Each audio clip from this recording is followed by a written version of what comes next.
하노이에서 외교관으로 일하고 있는 52세 남성입니다.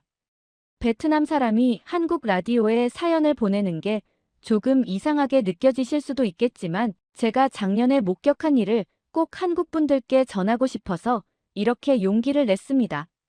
사연을 듣기 전 구독과 좋아요 부탁드립니다.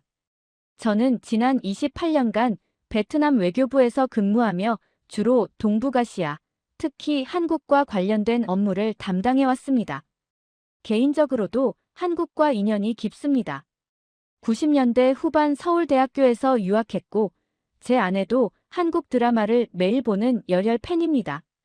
두 딸은 K-팝을 사랑하고요. 그래서인지 한국에 관한 뉴스는 남의 일 같지 않습니다.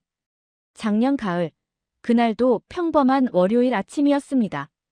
사무실에 출근해서 커피를 마시며 동남아시아 정세 브리핑을 읽고 있었는데 갑자기 긴급 보고가 들어왔습니다. 캄보디아 프놈펜에서 한국인 약 1000명이 현지 정부에 의해 집단 구금됐다는 것이었습니다. 처음엔 오보라고 생각했습니다.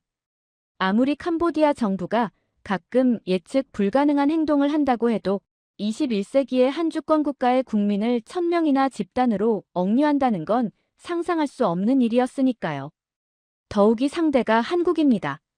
세계 10대 경제 강국이고 우리 베트남의 가장 중요한 경제 파트너이기도 한 나라 아닙니까? 하지만 연이어 들어오는 보고들은 이것이 현실임을 확인시켜 주었습니다. 한국 기업 직원들, 관광객들, 심지어 NGO 활동가들까지 모두 현지 경찰에 의해 호텔과 사무실에 감금됐다는 것입니다. 통신도 차단됐고 한국 대사관 직원들조차 접근이 불가능한 상황이었습니다. 저는 즉시 장관님께 상황을 보고드렸습니다. 장관님도 충격을 받으셨습니다. 캄보디아가 정말 미쳤군. 한국을 건드리다니. 그 순간 장관님의 표정에서 저는 묘한 걱정을 읽었습니다. 이건 단순한 외교 분쟁이 아니라 동남아시아 전체의 안정성을 위협할 수 있는 중대 사안이라는 것을요. 더 충격적인 일은 그날 오후에 벌어졌습니다. 캄보디아 최고 지도자가 국영방송에 나와서 한 발언을 들었을 때 저는 제 귀를 의심했습니다. 그는 카메라를 똑바로 보며 이렇게 말했습니다. 한국인들이 우리 법을 어기고 불법 행위를 했다. 우리는 주권국가로서 당연한 조치를 취한 것이다. 한국 정부가 이렇게 조용한 걸 보니 자기 국민도 제대로 보호 못하는 약한 나라인가 보다. 그리고는 비웃었습니다. 카메라 앞에서 한국 국민을, 한국 정부를 공개적으로 조롱한 것입니다. 그 순간 저는 소름이 돋았습니다. 외교관으로서 28년간 일하면서 많은 분쟁을 봤지만 한 국가의 지도자가 다른 나라를 이렇게 노골적으로 모욕하는 건 처음이었습니다. 이건 단순한 외교적 결례가 아니었습니다. 이건 전쟁 선포나 다름없는 행위였습니다. 사무실로 돌아오는 길에 저는 계속 생각했습니다. 캄보디아는 왜 이런 미친 짓을 한 걸까? 나중에 알게 된 사실이지만 캄보디아 지도부는 한국을 완전히 오판하고 있었던 것 같습니다.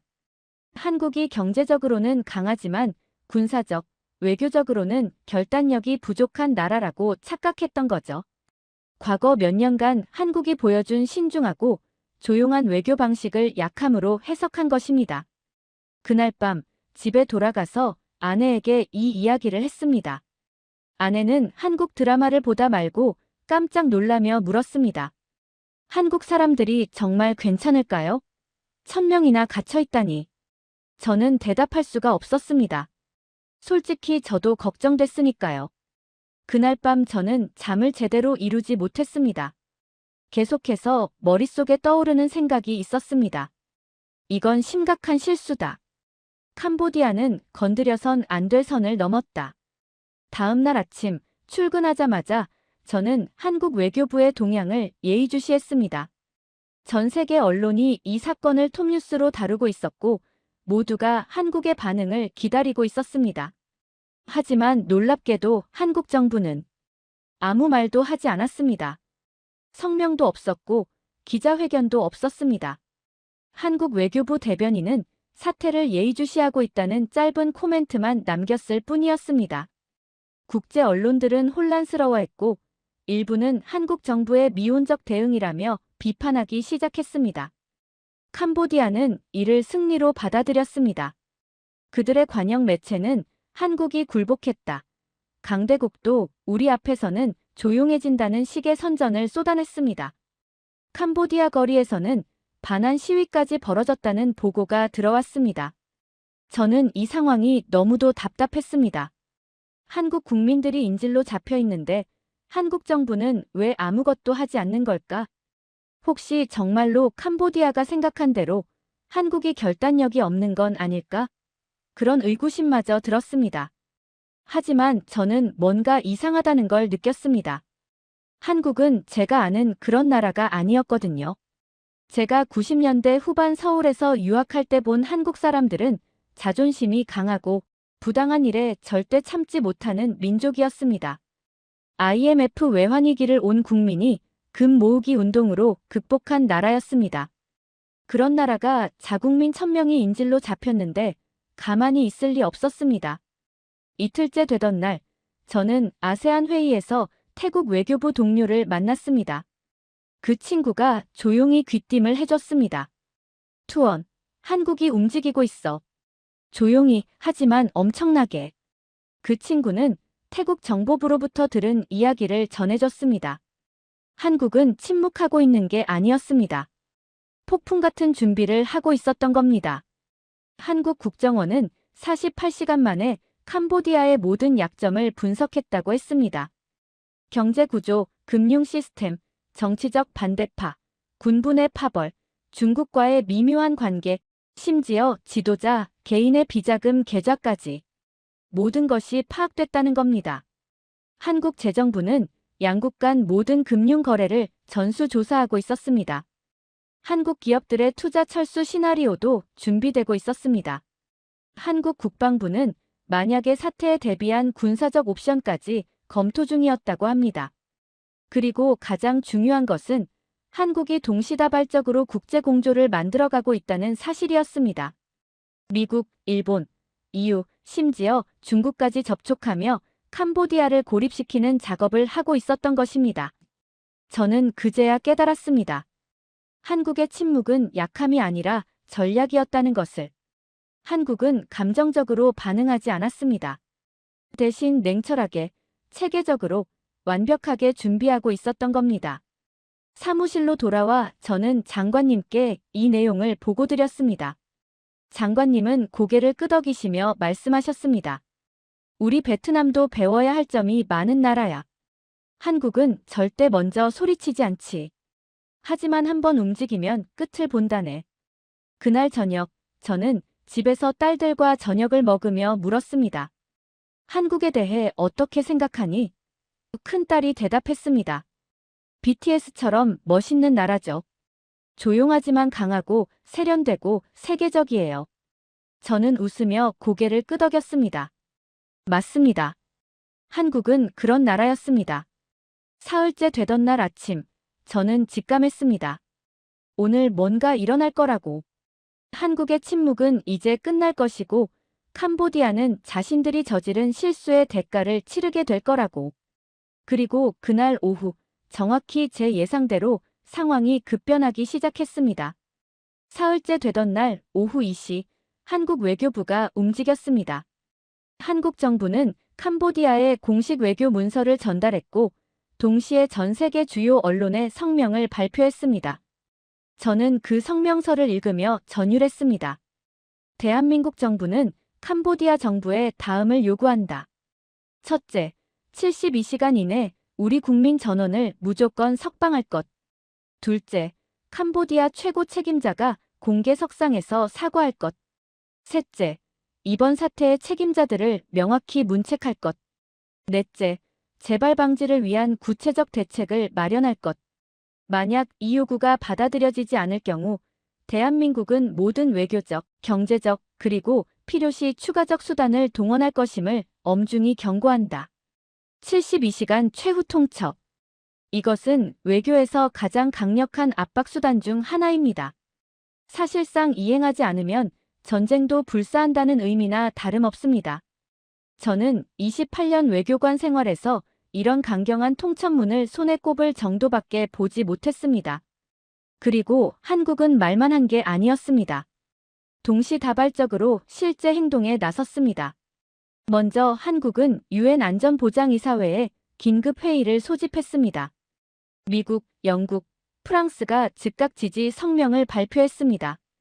일본은 캄보디아에 대한 모든 경제 원조를 즉시 중단한다고 선언했습니다. 이유는 캄보디아 정부 고위 인사들에 대한 입국 금지와 자산 동결을 검토한다고 밝혔습니다. 한국 재정부는 캄보디아와의 모든 금융 거래를 재검토한다고 발표했습니다. 한국 기업들은 일제히 투자 중단과 철수를 선언했습니다. 삼성, LG, 현대 등 주요 대기업들이 캄보디아 공장 가동을 중단했습니다. 캄보디아 경제의 30% 이상을 차지하던 한국 자본이 한순간에 멈춰선 것입니다. 국제 금융시장의 반응은 즉각적이었습니다. 캄보디아 리엘화 가치가 폭락하기 시작했습니다. 외국인 투자자들이 일제히 자금을 빼기 시작했습니다. 캄보디아 국채 금리는 하루 만에 2배로 뛰었습니다. 무디스와 S&P는 캄보디아 신용등급 강등을 검토한다고 발표했습니다. 저는 우리 베트남 외교부 사무실에서 이 모든 상황을 지켜보며 충격을 받았습니다. 한국이 단 하루 만에 총 한 방 쏘지 않고 군함 한 척 보내지 않고 캄보디아 경제를 무너뜨리고 있었던 것입니다. 더 놀라운 건 한국의 정보력이었습니다. 한국 언론들이 보도하기 시작한 내용을 보고 저는 입이 벌어졌습니다. 캄보디아 지도자의 스위스 비밀 계좌, 그의 아들이 싱가포르에서 운영하는 부동산 회사, 군부 고위 인사들의 부정부패 증거들. 한국은 모든 것을 알고 있었고 이제 그것을 세상에 공개하기 시작한 것입니다. 이틀째 되던 날 캄보디아 내부에서 균열이 시작됐습니다. 군부 일부가 이건 잘못된 결정이다라며 지도부를 압박하기 시작했다는 정보가 들어왔습니다. 캄보디아 재계 인사들이 긴급 성명을 내고 국익을 위해 한국인들을 석방하라고 촉구했습니다. 심지어 캄보디아 국민들 사이에서도 우리 정부가 너무 나갔다는 여론이 형성되기 시작했습니다.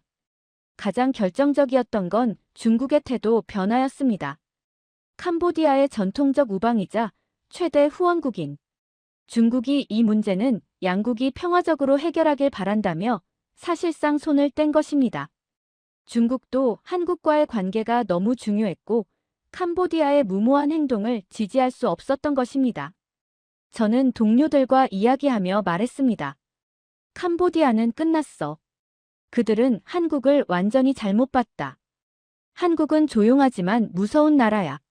한번 움직이면 완벽하게 준비하고 절대 중간에 멈추지 않는 나라지. 72시간 시한 중 48시간이 지났을 때 캄보디아 외무장관에게서 한국으로 긴급 연락이 왔다는 소식을 들었습니다. 대화하고 싶다는 메시지였습니다. 저는 그 순간을 지금도 또렷이 기억합니다. 캄보디아가 무릎을 꿇은 순간이었습니다. 72시간 시한이 끝나기 6시간 전 캄보디아가 항복했습니다. 캄보디아 정부는 한국의 모든 요구 조건을 수용한다고 발표했습니다.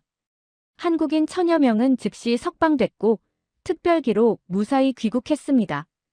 그리고 그 다음 날 전 세계가 지켜보는 가운데 캄보디아 최고 지도자가 공개 석상에 나왔습니다. 그는 카메라를 향해 고개를 숙이며 말했습니다. 이번 사태에 대해 대한민국 정부와 국민 여러분께 진심으로 사과드립니다. 우리 정부의 잘못된 판단으로 무고한 한국 국민들이 고통받았습니다. 관련 책임자들은 모두 문책될 것이며 이런 일이 다시는 발생하지 않도록 하겠습니다. 사흘 전 한국을 비웃던 그 사람이었습니다. 이제 그는 전 세계 앞에서 굴욕적인 사과를 하고 있었습니다. 저는 그 장면을 보며 복잡한 감정이 들었습니다. 통쾌하면서도 한편으로는 숙연해졌습니다. 하지만 한국은 여기서 멈추지 않았습니다. 한국 정부는 캄보디아에 대한 추가 조치들을 발표했습니다. 첫째, 이번 사태의 직접적 책임자인 캄보디아 내무장관과 경찰청장은 즉각 경질되고 형사처벌을 받아야 한다. 둘째, 캄보디아는 향후 5년간 자국 내 외국인 보호를 위한 특별법을 제정하고 이행해야 한다. 셋째, 한국인 피해자들에 대한 개인별 보상이 이루어져야 한다. 넷째, 캄보디아는 매년 이행 보고서를 한국과 국제사회에 제출해야 한다. 이것은 단순한 사과로 끝나는 게 아니었습니다. 캄보디아는 향후 수년간 계속해서 이번 실수의 대가를 치러야 했습니다. 한국은 완벽한 승리를 거뒀고 캄보디아는 철저한 처벌을 받게 된 것입니다. 저는 장관님께 보고서를 제출하며 이렇게 썼습니다. 이번 사태를 통해 우리는 중요한 교훈을 얻었습니다. 첫째, 21세기 외교에서 한국과의 힘은 군사력만으로 결정되지 않습니다. 경제력, 국제적 신뢰, 정보력, 외교적 네트워크가 종합된 소프트 파워가 더 강력한 무기입니다. 둘째, 한국이라는 나라를 절대 과소평가해서는 안 됩니다. 그들은 조용하지만 준비된 나라입니다. 셋째, 동남아시아 국가들은 이번 사태를 타산지석으로 삼아야 합니다. 장관님은 제 보고서를 읽으시고 회의에서 이렇게 말씀하셨다고 합니다. 캄보디아는 어리석은 실수를 했다. 한국을 건드린 것도 문제지만 더 큰 문제는 상대를 제대로 파악하지 않았다는 것이다. 한국은 감정적으로 반응하지 않는다. 대신 치밀하게 준비하고 완벽하게 실행한다. 우리 베트남은 한국과 좋은 관계를 유지하고 있지만 동시에 배워야 할 점도 많다. 이번 사태 이후 동남아시아 전역에서 한국에 대한 인식이 완전히 바뀌었습니다. 이전까지 한국은 경제는 강하지만 외교적으로는 조용한 나라로 여겨졌습니다. 하지만 이제는 다릅니다. 절대 건드려서는 안 될 나라, 조용하지만 가장 무서운 나라로 인식되기 시작했습니다. 개인적으로 저는 이번 사태를 지켜보며 한국에 대한 존경심이 더 깊어졌습니다. 한국은 자국민 1000명이 인질로 잡혔을 때도 감정적으로 폭발하지 않았습니다. 언론의 비난을 감수하면서도 침착하게 준비했습니다. 그리고 일단 움직이자 완벽했습니다. 외교, 경제, 정보, 국제 공조 모든 면에서 흠잡을 데 없는 대응이었습니다. 캄보디아는 마땅한 대가를 치렀습니다. 그들은 주권국가의 국민을 집단으로 억류했고 그 나라를 공개적으로 모욕했습니다. 이것은 명백한 국제법 위반이자 인권 침해이며 외교적 범죄였습니다. 한국의 단호한 대응과 국제사회의 지지는 정의로운 것이었고 캄보디아의 처벌은 마땅한 것이었습니다. DJ님, 저는 한국 국민 여러분께 이 말씀을 꼭 드리고 싶습니다. 여러분의 나라는 정말 대단한 나라입니다. 조용하지만 강하고 신중하지만 결단력 있으며 평화를 사랑하지만 결코 만만하지 않은 나라입니다.